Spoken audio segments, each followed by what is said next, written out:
سورہ البقرہ میں بھی رب العزت نے فرمایا جو لوگ اپنا مال رات دن کھلے چھپے خرچ کرتے ہیں ان کا اجر ان کے رب کے پاس ہوگا، ان کے لیے نہ خوف ہوگا اور نہ وہ غمگین ہوں گے۔ ہم چاہتے ہیں نا کہ ہمیں کوئی خوف نہ ہو، کوئی غم لاحق نہ ہو۔ خوف جو ہے وہ مستقبل کا ہوتا ہے اور غم جو ہے وہ ماضی کا ہوتا ہے۔ تو جو نیک لوگ ہوتے ہیں انہیں آگے کا، مستقبل کا، اپنے اگلے ٹھکانے کا خوف نہیں ہوتا، انہیں اللہ سے اچھی امید ہوتی ہے اور پھر غم بھی نہیں ہوتا۔ اگر وہ قیامت والے دن کھڑے ہوں گے تو انہیں غم نہیں ہوگا کہ ہم نے پیچھے کیوں وقت ضائع کیا، وہ پچھتائیں گے نہیں بلکہ وہ مطمئن ہوں گے۔ تو یہ فرق ہے خوف اور غم میں۔ پانچویں چیز جو ہم نے دیکھی تھی وہ تھی آسمانی کتابوں پر ایمان لانا، پانچویں شرط، یعنی قرآن پاک پر بھی اور جو اس سے پہلے کتابیں نازل ہوئیں سب پر ایمان لایا جائے۔ چھٹی چیز تھی کہ آخرت پر ایمان لاتے ہیں، یعنی وہ یقین رکھتے ہیں کہ ایک دن قیامت قائم ہوگی، ہر چیز فنا ہو جائے گی۔ کل من علیہا فان ویبقا ربک ذو الجلال والاکرام، ہر چیز جو ہے وہ فنا ہو جائے گی، کیا بچے گا؟ صرف اللہ ذو الجلال کا چہرہ، اللہ رب العزت کی ذات جو ہے وہ بچے گی، باقی ہر چیز کو فنا ہونا ہے۔ وہ چیزیں جو ہمیں بہت مضبوط نظر آتی ہیں سب ختم ہو جائیں گی اس دن، اور انسان جو ہے اپنے رب کے سامنے کھڑا ہوگا اپنی ساری زندگی کا حساب دینے کے لیے۔ کیا کمایا، کہاں زندگی گزار دی، کہاں مال لگا دیا، کہاں اپنا وقت لگا دیا، ہر چیز کے بارے میں سوال ہوگا۔ وَلِمَنْ خَافَ مَقَامَ رَبِّهِ جَنَّتَانِ، جو اپنے رب کے سامنے کھڑا ہونے سے ڈر گیا اس کے لیے دو باغ ہیں۔ تو اللہ تعالیٰ کے سامنے کھڑا ہونے سے مراد یہی ہے کہ انسان اس طرح سے زندگی گزارے کہ اس کو احساس ہو کہ مجھے رب کے سامنے کھڑا ہونا ہے۔ اگر اس کے ذہن میں یہ احساس اجاگر رہے گا تو وہ اس کی تیاری بھی کرے گا، وہ اللہ تعالیٰ کو راضی کرنے والے ہی پھر کام کرے گا، اللہ کی ناراضی سے بچنے کی کوشش کرے گا، گناہوں سے بچنے کی کوشش کرے گا، تو پھر وہ کامیاب ہو جائے گا اور اس کے لیے دو باغ ہوں گے۔ وَأَمَّا مَنْ خَافَ مَقَامَ رَبِّهِ وَنَهَى النَّفْسَ عَنِ الْهَوَىٰ فَإِنَّ الْجَنَّةَ هِيَ الْمَأْوَىٰ، اور جو اپنے رب کے سامنے کھڑا ہونے سے ڈر گیا اور اپنے نفس کو خواہشات سے بچا لیا، پھر جنت اس کا ٹھکانہ ہے۔ اللہ تعالیٰ ہمیں توفیق دے کہ ہم اپنے نفس کو خواہشات سے بچا سکیں۔ آخرت کی جوابدہی کا احساس انسان سے نیکیاں کرواتا ہے اور برائیوں سے انسان بچ جاتا ہے۔ اگر ہمیں آخرت کی جوابدہی کا احساس نہ ہو تو پھر انسان اپنی مرضی کرنے لگتا ہے اور اپنے نفس کی پیروی شروع کر دیتا ہے۔ آپ صلی اللہ علیہ وسلم نے فرمایا قیامت کے دن ابن آدم کے قدم اس وقت تک اپنی جگہ سے ہل نہ پائیں گے جب تک کہ وہ 5 سوالات کے جوابات نہ دے دیں، اور سوال کون کر رہا ہوگا؟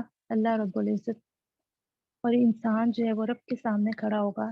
امیجن کریں، اس تصور کو سامنے لائیں کہ کائنات کا بادشاہ جو ہے وہ ہمارے سامنے ہمیں کھڑا کیے ہوئے ہے اور ہم سے سوال و جواب ہو رہے ہیں، اور ہمارے قدموں پہ ہمارا حق نہیں ہے، ہم انہیں ہلا نہیں پا رہے۔ وہ رب کے حکم کی اس دن اطاعت کرنے والے ہیں۔ پہلا سوال یہ ہوگا، اپنی جوانی کن کاموں میں گلا دی؟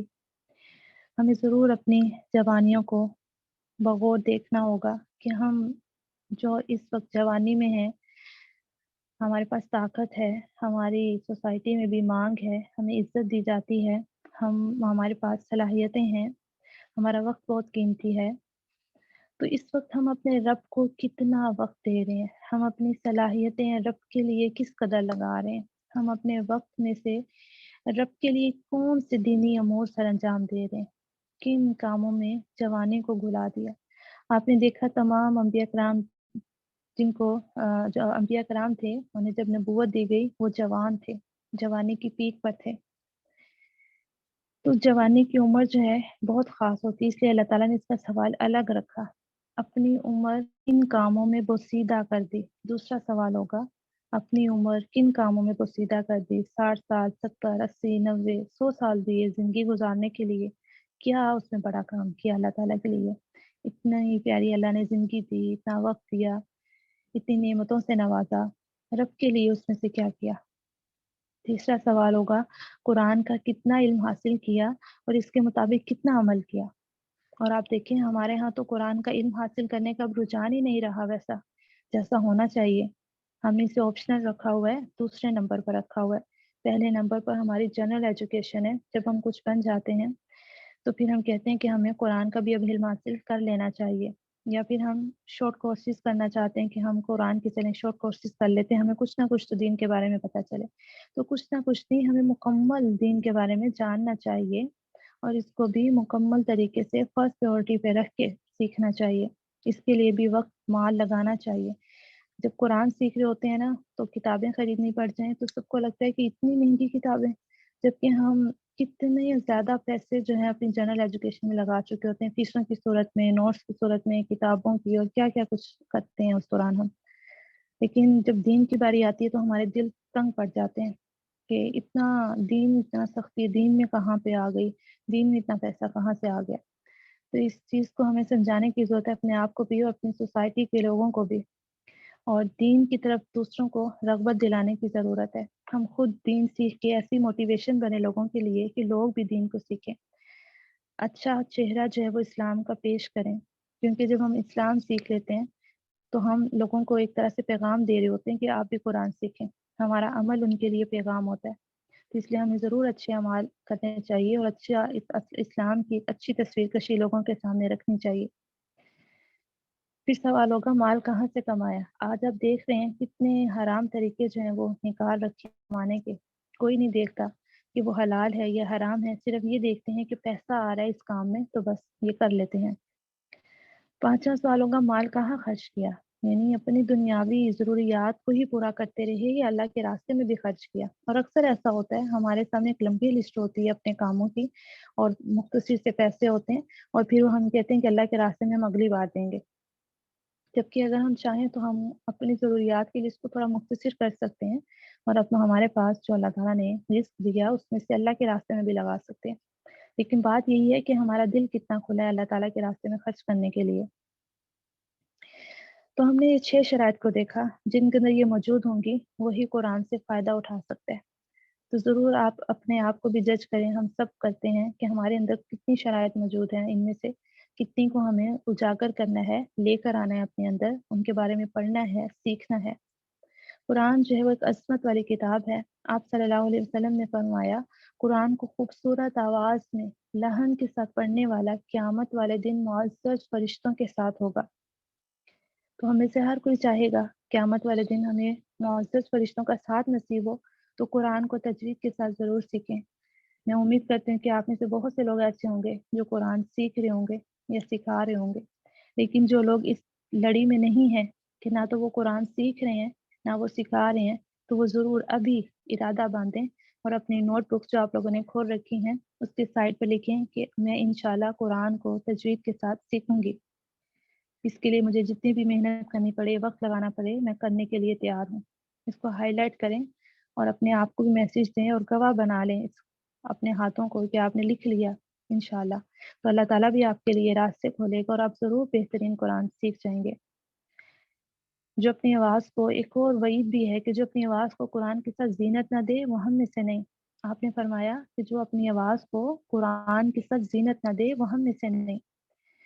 تو ہم تو نہیں چاہتے کہ ہم ان لوگوں میں سے ہو جائیں جنہیں نبی صلی اللہ علیہ وسلم نے فرما دیا کہ وہ ہم میں سے نہیں۔ ہم میں سے ہر کوئی چاہے گا کہ ہم نبی صلی اللہ علیہ وسلم کے ساتھ ہوں، ان کا ساتھ نصیب ہو، ان سے ملاقات ہو سکے۔ تو اس لیے قرآن کو اپنا دوست بنانا ہے۔ آپ صلی اللہ علیہ وسلم نے فرمایا کہ قیامت کے روز قرآن مجید سفارش کرے گا اور اس کی سفارش قبول کی جائے گی، پڑھنے والوں کے حق میں جھگڑا کرے گا اور اپنی بات منوائے گا۔ جس نے قرآن مجید کو اپنا پیشوا بنایا اسے جنت کی طرف لے جائے گا، اور جس نے اسے پیٹھ پیچھے ڈال دیا اسے جہنم میں لے جائے گا۔ تو پیٹھ پیچھے ڈالنے سے ہمارے یہاں اکثر کیا ہوتا ہے، ہم سمجھتے ہیں شاید قرآن کو کمر ہوگی تو یہ پیٹھ پیچھے ہو گیا۔ اصل میں پیٹھ پیچھے ڈالنے سے مراد یہ ہے کہ قرآن کے اندر جو احکامات ہیں ہم ان کے مطابق عمل نہیں کر رہے۔ ہم اس چیز کی ٹینشن نہیں لیتے کہ ہم اپنی مرضیاں کر رہے ہیں ہر معاملات میں، دنیاوی ہوں یا آخرت کے ہوں، یعنی دینی معاملات ہوں یا پھر دنیا کے معاملات ہیں، ہم وہ نہیں دیکھتے کہ ہم قرآن کے مطابق کر رہے ہیں یا نہیں کر رہے۔ لیکن ہم اس حوالے سے بہت کانشیس ہے، کمر نہ ہو جائے، کمر نہ ہو جائے۔ کوئی پڑھ بھی رہا ہے تو اس کو ہم پڑھنا اس کا مشکل کر دیتے ہیں، نہیں بھی کمر ہو رہی، کمر ہو رہی، تم قرآن بند کر کے سائڈ پہ رکھ دو۔ میں نے خود اپنی آنکھوں سے ایسا دیکھا ہے۔ تو اصل چیز یہ ہے کہ ہم پیٹھ پیچھے ڈالنے سے مراد یہ ہے کہ قرآن کے مطابق اپنی زندگیوں کو نہ ڈالیں۔ حدیث میں آتا ہے ترکت فیکم امرین لن تضلوا ما تمسکتم بہما کتاب اللہ و سنت نبیہ۔ نبی صلی اللہ علیہ وسلم نے فرمایا میں تمہیں دو چیزیں چھوڑے جا رہا ہوں، اگر انہیں مضبوطی سے تھام لو گے تو کبھی گمراہ نہیں ہوگے۔ ایک کیا ہے؟ کتاب اللہ، اللہ تعالیٰ کی کتاب، اور دوسری کیا؟ سنت نبیہ، نبی صلی اللہ علیہ وسلم کی سنت۔ تو انہی دو چیزوں کو انشاءاللہ تھامنا ہے تو ہم سیدھے راستے پر رہیں گے۔ تیسری چیز کو نہیں آنے دینا۔ اس وقت ہم جس دور میں ہیں یہ فتنوں کا دور ہے، اور نبی صلی اللہ علیہ وسلم نے پیشین گوئی کی اس کے بارے میں کہ آخری زمانہ ایسا ہوگا کہ بارش کے قطروں کی طرح فتنے برپا ہوں گے، اور یہ فتنوں کا دور ہے، بہت فتنے ہیں۔ ہم یہاں فرقوں کی جنگ میں پڑ جاتے ہیں، اور پھر صحیح سمجھ نہیں پاتے ہمیں کیا کرنا ہے کیا نہیں کرنا، بغیر علم کے جھگڑا کرتے ہیں، بحث کرتے ہیں، تو دین سے دور ہو جاتے ہیں۔ تو یہاں ہمارے پاس حدیث سامنے آ گئی کہ دو چیزوں کو اگر ہم تھام لیں تو ہم سیدھے راستے پر ہیں۔ قرآن مجید کو پکڑیں، قرآن مجید کو خود سمجھیں، خود پڑھیں، اور دوسرا سنت رسول صلی اللہ علیہ وسلم کو فالو کرتے رہیں، تو انشاءاللہ کامیابی ہے۔ اور اس آیت کے ایک ٹکڑا، دوسرا ٹکڑا یہ تھا جو سب سے پہلے میں نے آپ کے سامنے آیت رکھی، اور اللہ کا ذکر اس سے بھی زیادہ بڑی چیز ہے، اور اللہ جانتا ہے جو کچھ تم کرتے ہو۔ ذکر کہتے ہیں کسی چیز کو محفوظ کر لینا، یاد رکھنا۔ ذکر اللہ، اللہ کی یاد، اللہ کو ہر لمحے یاد رکھنا۔ نبی صلی اللہ علیہ وسلم نے فرمایا وَذِكْرُ اللَّهِ أَنِيسِ، ذکر الہی میرا دوست ہے، میرا انیس ہے۔ جب رسول اللہ پریشان ہوتے، غم میں مبتلا ہوتے، کوئی مصیبت آزمائش آتی تو کیا کرتے؟ اللہ تعالیٰ کو یاد کرتے، اور اس طرح سے اس پریشانی سے نجات حاصل کر لیتے۔ 10 طریقوں سے قرآن مجید میں ذکر کا تذکرہ آیا ہے۔ چند ایک آیات آپ کے سامنے رکھتی ہوں۔ یا ایھا الذین آمنوا اذکروا اللہ ذکرا کثیرا، اے لوگو جو ایمان لائے ہو، اللہ کو یاد کرو، کثرت سے یاد کرنا۔ واذکر ربک فی نفسک، اپنے رب کو دل میں یاد کرو، تضرعا و خفیہ، یعنی عاجزی سے اور چپکے چپکے۔ وَلَا تَكُونُوا كَالَّذِينَ نَسُوا اللَّهَ، ان لوگوں کی طرح نہ ہو جانا جنہوں نے اپنے رب کو بھلا دیا۔ وَذِكْرُ اللَّهِ كَثِيرًا لَعَلَّكُمْ تُفْلِحُونَ، اللہ کو کثرت سے یاد کرو تاکہ تم فلاح پا جاؤ۔ اور پھر اللہ تعالیٰ نے اہل ذکر کی مدح فرمائی، تعریف فرمائی۔ کثرت سے اللہ کا ذکر کرنے والے مرد اور کثرت سے ذکر کرنے والی عورتیں، ان کے لیے اللہ نے بڑی مغفرت اور بڑے اجر کا وعدہ فرمایا ہے۔ سبحان اللہ۔ جو ذکر سے غافل ہے اس کے نقصان کو بھی بتا دیا۔ اے ایمان والو، تمہارا مال اور تمہاری اولادیں اللہ کی یاد سے غافل نہ کر دیں، جس نے ایسا کیا وہ نقصان اٹھانے والا ہے۔ اور اگر ہم اپنے ارد گرد دیکھیں، جو جتنا زیادہ مالدار ہوتا ہے نا، اس کی اتنی زیادہ آزمائش ہوتی ہے، اور وہ اپنے مال میں اور اپنی اولاد میں گم ہو جاتا ہے۔ لیکن اگر سب ایسا نہیں ہوتے، لیکن موسٹلی ایسا ہوتا ہے، تو اللہ تعالیٰ کی آیت بھی یہی کہہ رہی ہے کہ ایسا نہ ہو کہ تمہارا مال اور تمہاری اولادیں تمہیں اللہ کی یاد سے غافل کر دے۔ جس نے ایسا کیا وہ نقصان اٹھانے والا ہے۔ جب تم نماز سے فارغ ہو جاؤ، کھڑے بیٹھے کروٹ پر لیٹے اللہ کو یاد کرو۔ ذکر کرنے والے کو ہی صاحب ہوش قرار دے دیا گیا ہے، جیسے کہ آیت میں آتا ہے آسمانوں اور زمین کی پیدائش میں، رات اور دن کے بدل کر آنے جانے میں بے شک نشانیاں ہیں عقل والوں کے لیے، جو کھڑے اور بیٹھے اور کروٹوں پر لیٹے یاد کرتے رہتے ہیں۔ ہم نے پچھلے سیشن میں غور و فکر کی بات کی تھی نا، تو اس آیت میں بھی اللہ تعالیٰ غور و فکر کی بات کر رہے ہیں کہ عقل والے جو ہے نا وہی غور و فکر کرتے ہیں آسمان اور زمین کی پیدائش میں، پھر رات اور دن کے بدل کر آنے جانے میں۔ نشانی ہے کس کے لیے؟ عقل والوں کے لیے۔ اور پھر بات کی کہ جو کھڑے اور بیٹھے کروٹوں پر اللہ تعالیٰ کو نہیں بھولتے، یاد کرتے رہتے ہیں، کرتے رہتے ہیں۔ واقعی الصلاۃ لذکری، اور نماز کو میری یاد کے لیے قائم کرو۔ نماز کا مقصد کیا ہے؟ ایک تو عبادت، دوسرا اللہ کی یاد۔ اگر ہم نماز بھی پڑھ لیں اور ہم نے اللہ کو یاد ہی نہ کیا، ہمارے دل میں اللہ کے لیے محبت ہی نہ آئی، تو یہ اس کا کیا مطلب ہوا کہ ہم نے نماز اچھی نہیں پڑھی۔ تو ہم کوشش کریں گے اپنی نمازوں کو انشاءاللہ بہترین کرنے کی، کہ حق ادا ہو، اور نماز قائم کریں، نماز ادا نہ کریں ہم، بلکہ قائم کریں۔ آپ صلی اللہ علیہ وسلم نے فرمایا، بہت پیاری حدیث ہے، کیا میں تمہیں آگاہ نہ کروں تمہارے اعمال میں بہتر کیا ہے؟ صحابہ سے پوچھ رہے ہیں آپ، کیا میں تمہیں آگاہ نہ کروں تمہارے اعمال میں بہتر کیا ہے؟ تمہارے مالک کے نزدیک سب سے ستھرا کیا ہے؟ تمہارے درجات میں سب سے بلند کیا ہے؟ اور جو مال و زر کے خرچ سے بھی بہتر ہے، اس سے بھی بہتر ہے کہ تم دشمنوں کو ملو اور ان کی گردنیں کاٹو، یا وہ تمہاری گردنیں کاٹیں، یعنی جنگ کریں۔ صحابہ نے عرض کیا اللہ کے رسول وہ کیا ہے؟ فرمایا ذکر اللہ عز و جل،